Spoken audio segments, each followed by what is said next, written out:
আসসালামু আলাইকুম ভিউয়ার্স, কি অবস্থা সবার, কেমন আছেন? আশা করি ভালো আছেন। তো গাইস আজকে আবার নতুন একটি ট্রেনিং ভিডিও নিয়ে চলে আসলাম আপনাদের সামনে।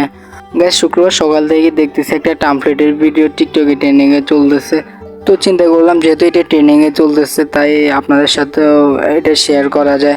তো এই জন্যই মূলত ভিডিওটা মেক করা। তো গাইস চলুন বেশি দেরি না করে ভিডিওটি শুরু করা যাক। ভিডিও শুরু করার আগে একটা রিকোয়েস্ট, যারা চ্যানেলে নতুন তারা চ্যানেলটি সাবস্ক্রাইব করে পাশে থাকুন।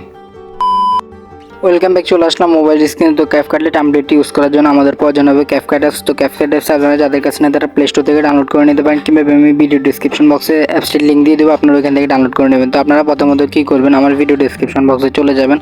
ওইখানে আপনারা এরকম একটা CapCut টেমপ্লেটের লিঙ্ক দেখতে পারবেন আর কি। তো আপনারা কী করবেন, ওই টেমপ্লেট একটা ক্লিক করবেন। তো ক্লিক করার পর এখান থেকে জাস্ট ওয়ান্স একটা ক্লিক দিবেন।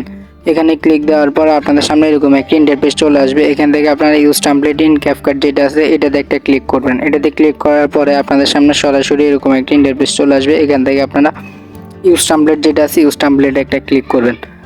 ইউজ টেমপ্লেটে ক্লিক করার পর এখান থেকে আপনারা গ্যালারির যত ফিক ভিডিও আছে সবগুলো শো করবে। এখান থেকে আপনারা 3টে ফিক নিয়ে নেবেন আর কি।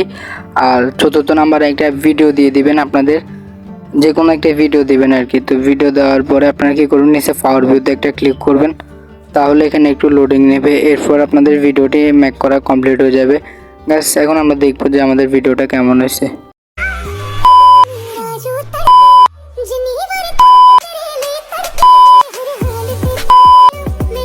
গাইস এখন আমরা ভিডিওটি গ্যালারিতে সেভ করবো। গ্যালারিতে সেভ করার জন্য উপরে এক্সপোর্টে একটা ক্লিক করব, তারপর এক্সপোর্ট উইদাউট ওয়াটারমার্কে ক্লিক করব। তাহলে আমাদের ভিডিওটি গ্যালারিতে এক্সপোর্ট হতে থাকবে। তো গাইস আজকের ভিডিওটি এই পর্যন্ত। ভিডিওটি যদি আপনাদের কাছে ভালো লাগে তাহলে লাইক কমেন্ট শেয়ার করে পাশে থাকবেন। অ্যান্ড দেখা হচ্ছে পরবর্তী নতুন কোনো একটা ভিডিওতে। সে পর্যন্ত সবাই ভালো থাকবেন, সুস্থ থাকবেন। আল্লাহ হাফেজ।